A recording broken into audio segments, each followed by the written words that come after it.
Hey everybody, it's Dan with Pain Free You. I'm actually shooting the video pretty late tonight. The day got away from me, and so I'm shooting indoors. Plus it was crazy windy today. So wanted to talk to you guys today about, the topic's going to be, it's a feeling process, not a thinking process. Before we do that, we'll take a couple of breaths. Kind of get ourselves centered. Breathe in the confidence. Breathe out the stress and tension.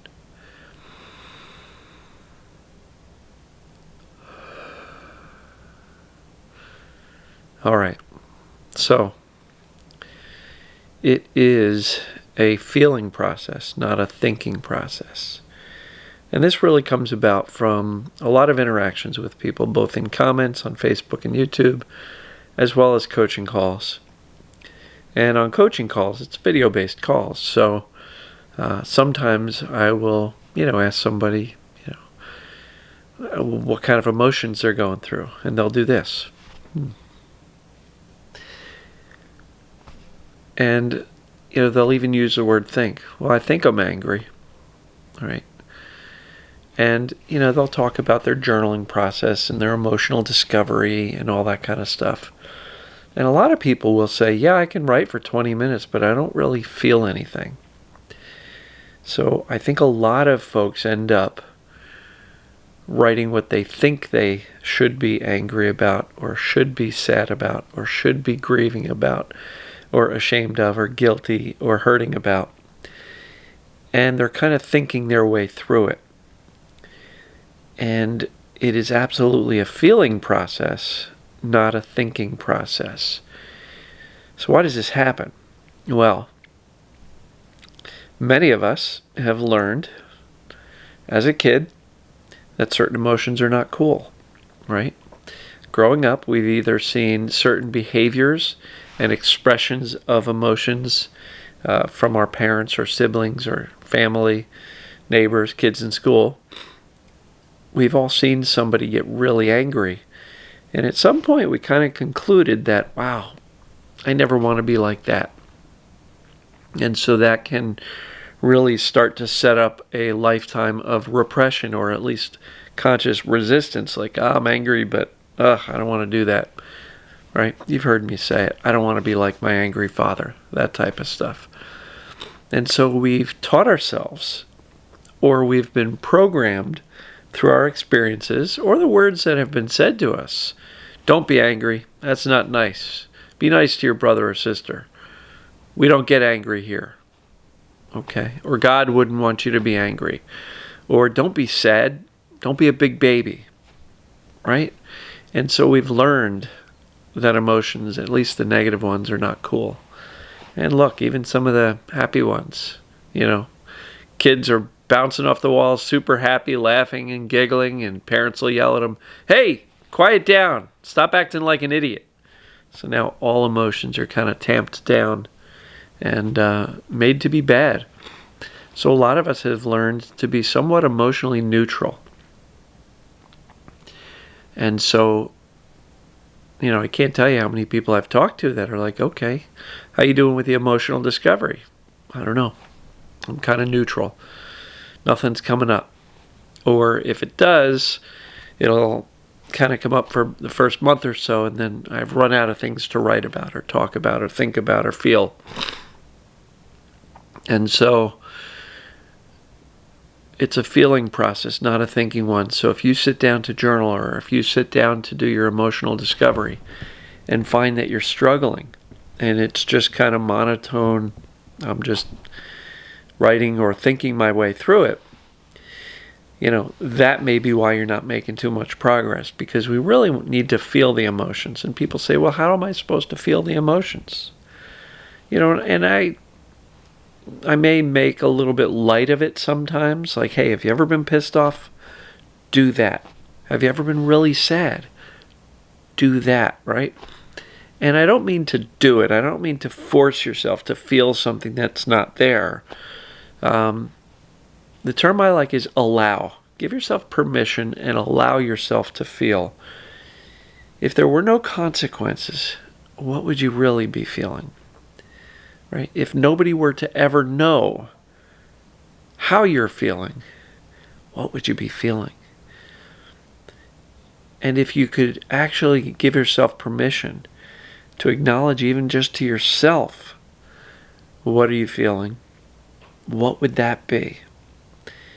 And look, it's very easy for us to get very overwhelmed with and consumed with our symptoms or our pains or whatever that may be. And a great question is, okay, you're consciously aware of your anger and frustration and fear and sadness about the pain, your grief over the time and the livelihood that you're losing as a result of the symptoms. Got it. You're consciously aware of that. You're probably not covering any new ground there.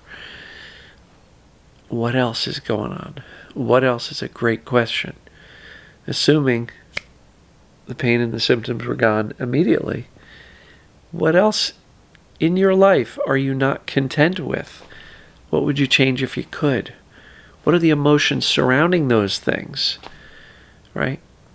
And so sometimes this emotional discovery process is really a discovery by asking yourself the honest questions. Saying, really, am I content? That doesn't mean you evaluate your life and go, I'm not a happy camper here, so I got to leave my marriage or whatever it may be. But maybe shifting how you're looking at yourself. Because for me, it was really easy to write down and journal about everything that was wrong with my life from the outside coming at me, right? Things that happened to me, things about whatever, my relationship or my job or my commute or whatever. But one of the realizations I had was the person I was most angry with in my 30s and early 40s was this guy, right? Understanding that, wow, here I am in my 30s and now 40s, and I have not accomplished nearly what I thought I would. I did not expect that my life would be this. And it wasn't that I had a horrible life or a bad life. It's just that I was kind of disappointed in myself, So, if you find yourself thinking your way through the emotional discovery, I'm going to try to encourage you as much as possible to set aside the thinking and the logic and the reasoning and saying,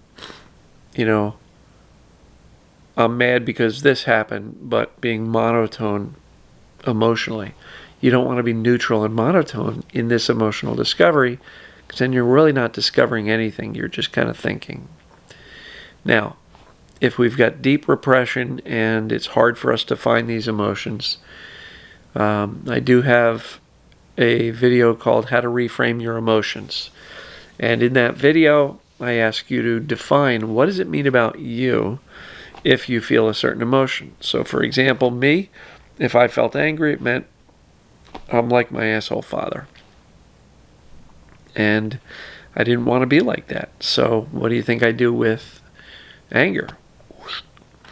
What else it also means is that, I was raised, my mom was always saying, oh, Danny, you were such a happy kid, and nothing ever bothered you, or so easygoing. So what do you think happened when I was in my early 30s and I started experiencing life and being an adult and a parent and the tensions of work and commute and everything else? And I had anger. What do you think I did with that? Well, anger didn't fit with my own self-image, so I pushed that away. I know that doesn't work. Some of it was probably automatically repressed. I was always trying to be the nice guy. Don't let it bother me. Well, it came out in some back pain, and that lasted for 13 years because I made all the mistakes you could imagine trying to figure this out.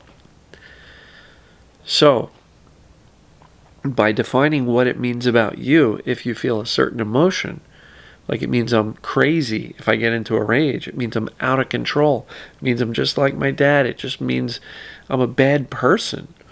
Whatever the judgments are about yourself by feeling a certain emotion, that's going to give you a really good indication as to why you might have a challenge feeling those emotions, because that software program that says anger, for example, is not allowed. Sadness, same thing. My mom spent a couple of weeks in mental institution for depression. She had a really rough time of it. And as a kid, I was the happy kid, and I was trying to cheer her up. And so sadness is also something that I don't struggle with too much now, but I did for a while. And so we all have these judgments about ourselves if we feel certain emotions.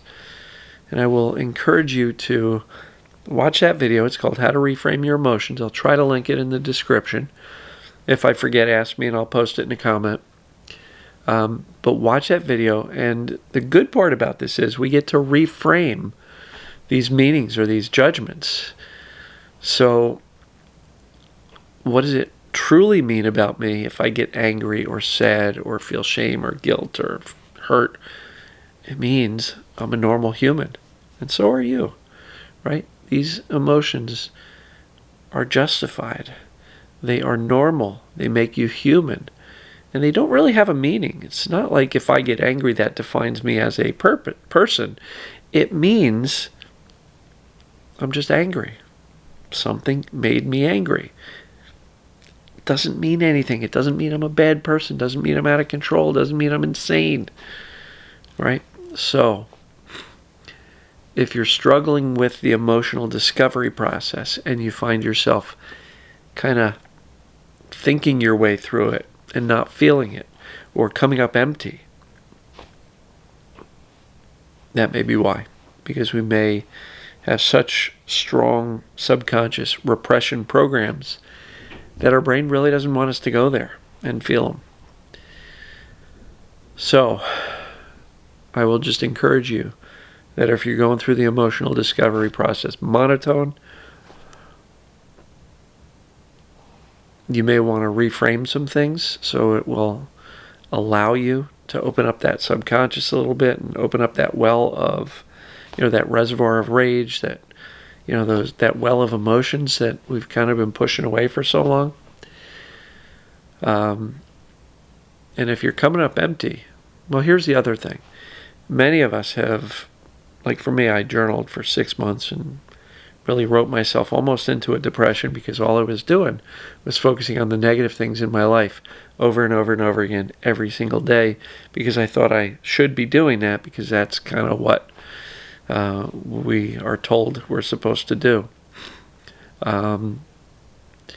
If you've done that and you've written about all the significant things in your life, I don't believe we need to keep going back to the old stuff. Focus on the today stuff. What's going on with me today? What emotions am I feeling today, right now? And then just make it only about the current stuff. Because if you've already dissected and dug up everything from the past, and you feel you've kind of really run out of stuff to feel and emote about, then kind of close the door to that and say, all right, I've done that. I'm going to just focus on the right now emotions. So if something gets me aggravated and upset today, I'm going to feel that. And then I'm going to move on with the soothing and the mindset and the shifting my focus away from symptoms. And so it's really a feeling process. If you're going through 20 minutes of writing, journaling, or whatever, and you come away and go, I didn't feel anything. I just wrote, and it was monotone, and it was unemotional. It was thinking. You're going to want to kind of see what you can do to allow yourself and give yourself permission to be a normal human being and tap in a little bit deeper to these emotions that, if you're being brutally honest with yourself, are there, but they're tapped down, they're held down.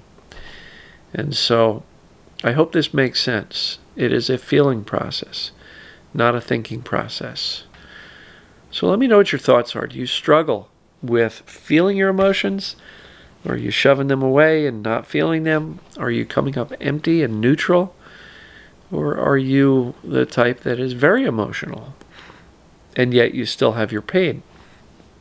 If that's you, if you're the type who is very good at getting to and feeling your emotions, and you're a very emotional person, and your emotional discovery is full of rage and tears and everything, you're still not better, guess what?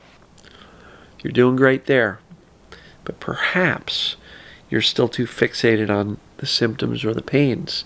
Your focus is right at it. You're desperate to heal it. You're still terrified of the symptoms. Your mindset is anything but indifference. You care too much. You got to get to the point of saying, whatever. Why? Because you know it's just TMS and you accept that you've got it. So just kind of looping back into some of the core concepts I like to teach a lot. But hopefully this covered the bases here. Let me know what you think. Please comment below. Share this video if you find somebody might be able to benefit by it.